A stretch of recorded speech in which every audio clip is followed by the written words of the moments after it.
Hello everyone, this is Dr. Prashanth and welcome back to my new lecture series on biostatistics. So in this video we will discuss about the types of data, describing and displaying data. So basically data is divided into two broad groups. One is qualitative or categorical data and the other is quantitative or numerical data.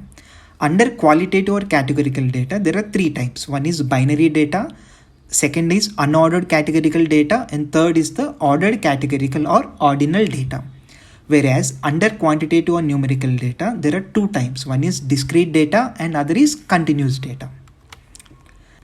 And now to begin with qualitative or categorical data, a qualitative variable characterizes a certain quality of a subject.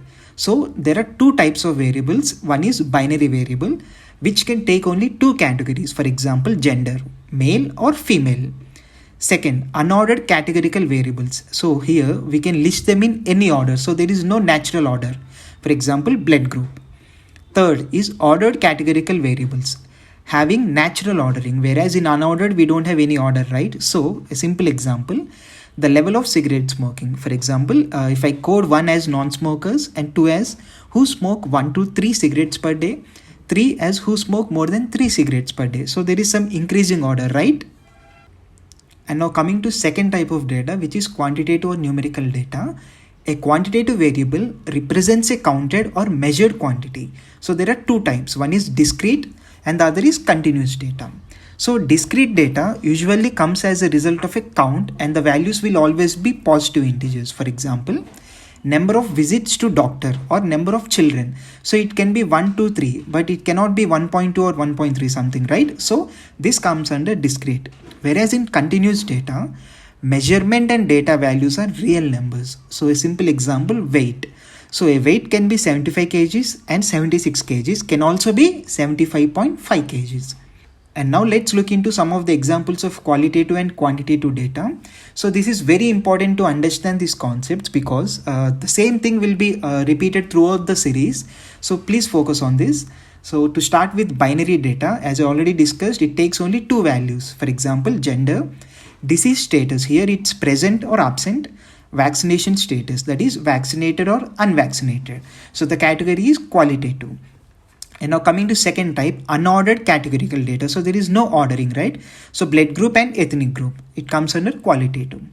And coming to the third type of categorical data, that is ordered categorical data. Here there is some natural ordering. For example, level of smoking, level of satisfaction, and the category is qualitative. And now coming to quantitative data, one is discrete. Number of children, 1, 2, 3, 4. Number of visits to an hospital or any clinic, 1, 2, 3, 4, 5. Number of sexual partners, 1, 2, 3 or multiple. And now coming to the last type of continuous data, that is, last type of quantitative data, that is continuous. Here, I already said the measured quantity are real numbers. For example, age, height, weight. So these all come under the continuous quantitative data. And now let's look into scales of measurements. Basically, there are 4 scales of measurements. One is nominal scale. It is the lowest measurement scale. In this, we classify observations into mutually exclusive and collectively exhaustive categories. A simple example is gender, that is male or female. And now coming to second type, ordinal scale. So here we can order them. So it is used when observations can be ranked. A simple example, socioeconomic status. So in this, the ordering can be low, medium or high. And now coming to third scale of measurements, which is interval scale. It is more sophisticated scale than the nominal or ordinal. And it is a quantitative scale because we deal with some numbers here. And there is no true zero. What does it mean? For example, in this case, I will take the example of temperature. If I say 0 degrees Celsius, it doesn't mean there is absence of temperature, right? So 0 doesn't mean total absence of the quantity being measured. So it is not a true zero in case of interval scale. So you need to keep this in mind. And now coming to the last scale of measurements, which is ratio scale. It is the highest level of measurement and we can say a true 0 point. For example, height and weight. If I say the height is 0 centimeters, it means there is absence of that particular quantity measured. And similarly weight. If I say 0 kgs, it means there is no weight or there is absence of weight. And now coming to summarizing data, broadly we can summarize data in two ways. One is frequency distribution and other is graphical display. Under frequency distribution, there are two types, as we already discussed, qualitative and quantitative. Similarly, under graphical display, there are two types. One is categorical, the other is discrete or continuous data. For categorical data, we use bar chart or pie chart to display the data, whereas for discrete or continuous data, we use histogram or frequency polygon. So let's look into each of them in detail. So let's start with the qualitative data, and there are two types of summarizing data under qualitative. One is ungrouped data and grouped data. So on the left side, you can see the ungrouped data. That means the type of infection. So there are different types of infections and the number of cases who are having that particular infection.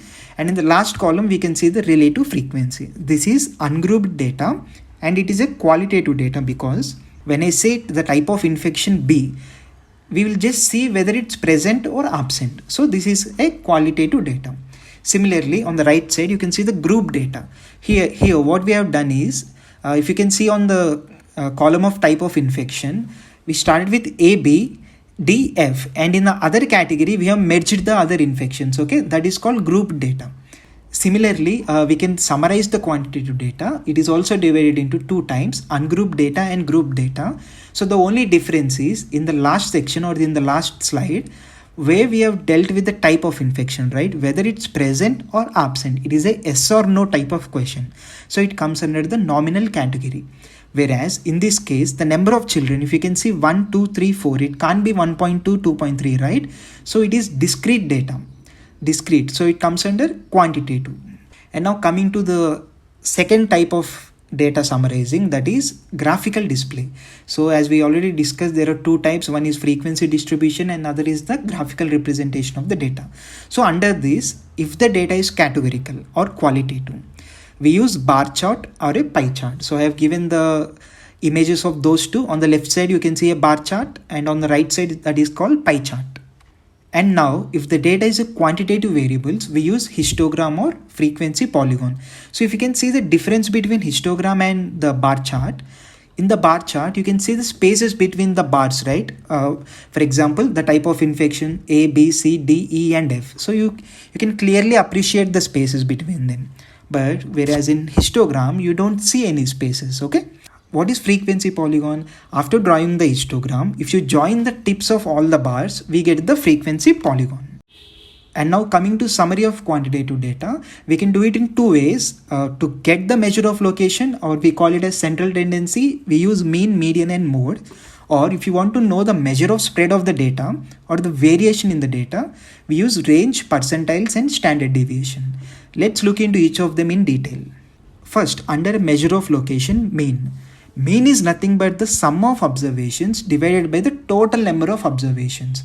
It's nothing but the average. For example, if you want to calculate the mean of 2, 4, 6, 8, and 10, you need to count all of them divided by the number of observations. Okay, you need to sum them and divide by the number of observations. So the sum is 30 divided by the total observations, 1, 2, 3, 4, 5, and the answer is 6. In this case, the mean is 6. Similarly, coming to median, median is the value which divides the distribution into two equal parts so that there are equal number of observations above and below it. For example, if you have collected data of around 20 patients or 20 individuals, median will divide that observations into two equal parts. Okay. Simple example, calculate the median of 42, 40, 50, 60, 35, 58 and 32. Okay. Just the first step you need to do is arrange them in ascending order. Okay. And in the second step, use the median formula because there are two formulas for median based on the type of data. If it is odd, we have a different formula. If it is even, we got a different formula. So in this case, count the number of observations. It is 1, 2, 3, 4, 5, 6, 7. So 7 is an odd number. So if it is odd, the median will be n plus 1 by 2th term. And if it is even, the median will be n by 2th observations plus n by 2 plus 1th observation divided by 2. So in this example, it's 7. So it's odd. So we use the formula n plus 1 by 2th term. So what is n? Number of observations 7 plus 1 divided by 2. That is 4th term. What is the 4th term after arranging them in ascending order? Okay, that is 42. So in this case, the median is 42. So this is another example. As we know, in the step 1, we need to arrange the data in ascending order. and count the number of observations. In this case it's 8, so it's even number. So we use the formula n by 2th observation plus n by 2 plus 1th observation divided by 2. So the answer in this case is 72.5 is the median. And now coming to the mode. Mode is the value in the distribution that occurs most frequently. So it is very simple to get it. For example, calculate the mode of 639666593. So 6 is repeated, right? So the mode is 6. And now coming to features of mean, median and mode. Mean is the most reliable measure of central tendency since it considers every item in the set of the data. True. The mean is affected by unusually large or small data values because mean is nothing but the average, right? We add all the observations and divide them by the number of observations. For example, if I want to calculate the mean of 1, 2, 3, 4, and if I want to calculate the mean of 1, 2, 3, 4 and 500. So definitely due to these extreme values, the mean will get affected. So that is what exactly the line mean, and use the mean when the distribution is normal. Okay. And now coming to median, median is not like mean. It won't include all the observations. So it is not affected by extremely large or small values. Use median when distribution is skewed or non-normal, quite opposite to mean. Okay. And coming to mode, mode is not always unique. A dataset can have more than one mode, or mode may not exist for a dataset because it's not mandatory that the same observed value should be repeated, right? And mode is not affected by extreme values. Mode is used when you want to know the most frequent number or observation in a distribution. It's clear. And now coming to measure of spread or variation. We have already discussed with the measure of location, right? Central tendency, mean, median and mode. And now coming to measure of spread, the first one we use is range. Range is nothing but the difference between the largest and smallest observations in the sample. So I have given an example. First we need to arrange them in ascending order. Now you identify the maximum value. In this case it's 54 and the minimum value is 23. So the difference is 31. So this is the range of that particular data. And now coming to second method, which is percentile. A percentile or quantile is a value below which a given percentage of the data has occurred. So let's understand this with an example. So they're asking us to calculate 10th percentile and they have given us a data set. Don't worry about the data. I'll just make it simple. So in the first step, we need to calculate NP by 100. So we know what is N. It's nothing but number of observations. What is P? P is nothing but the percentile. They're asking us the 10th percentile. So P will be 10. So NP by 100 will be 20 multiplied by 10 divided by 100. It is 2. So this is first step. We need to calculate NP by 100 and we got it as 2. If NP by 100 is an integer, the pth percentile is equal to average of NP by 100 plus NP by 100 plus 1th largest observation. So this is a formula, okay? And if NP by 100 is not an integer, we got a different formula. Then the percentile will be given as K plus 1th largest sample, where K is the largest integer less than NP by 100. So I will explain this in the next slide. Don't worry about it. And in the last step, we'll see how to calculate the percentile. So in this case, we got NP by 100 as 2, which is an integer. So we use the first formula, that is average of NP by 100th plus NP by 100 plus 1th largest observation. So to make it simple, in this case, the 10th percentile will be average of what is NP by 100. We got 2, right? So 2 plus 1th observation, that is second plus third largest observation. So go to the data and see what is the second largest observation. Okay, that is 2581. And what is the third largest observation? That is 2759. So you take the average of them, divide them by 2, and we got a value 2670. So the 10th percentile of the given data set is 2670. So let's understand this with a different example. So we got a data, and in this case, they're asking us to calculate the 80th percentile, and the number of observations are 12. And the percentile P will be 80. Okay, so as you know, in the first step, we need to calculate the NP by 100, and we got the answer is 9.6. So 9.6 is not an integer. So we got a different formula now.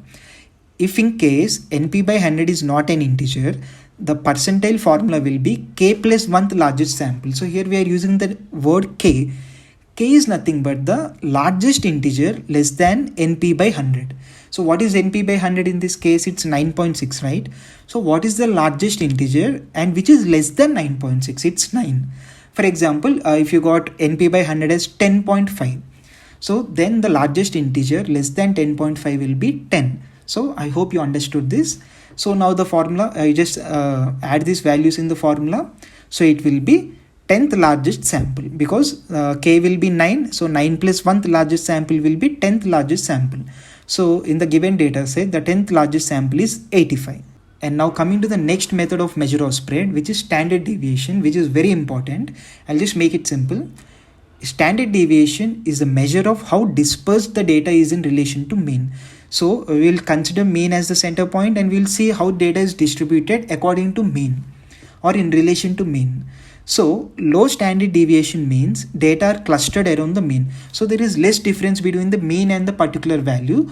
So in that case, where the standard deviation is low, we can say that the data are clustered around the mean. And high standard deviation indicates data are more spread out. So there is more difference between the mean and the particular observed value. So let's understand this with a simple example. I have given a data set, and before calculating the answer, we'll just see the steps of calculating standard deviation. Okay. In the first step, we need to calculate the mean. And in second step, we calculate sample variance. Okay. We have a formula for that. And in the third step, we calculate the standard deviation by just square rooting the sample variance, which we have calculated in the second step. So let's calculate this so that you will get a better idea. So what is the mean of the data? The mean is, we need to add all the observations divided by the total number of observations. In this case, the total number of observations are 5. So 1000 divided by 5, and you got 200 as mean. And now we need to calculate the sample variance. We got the formula summation xi minus x bar whole square divided by n minus 1. So it's very simple. We need to see the difference in relation to mean, right? So what is the mean in our case? It's 200. So in every step, it will be 200. We need to subtract the particular observed value from the mean and square it and divide it by the n minus 1. The number of observations is 5. So 5 minus 1 will be 4. And in the numerator, you need to subtract each observed value from the mean and square it. So after calculating everything, you got 340 as sample variance. So now by using the formula of standard deviation, just square root the 340. So the answer will be 18.4. I hope it's clear.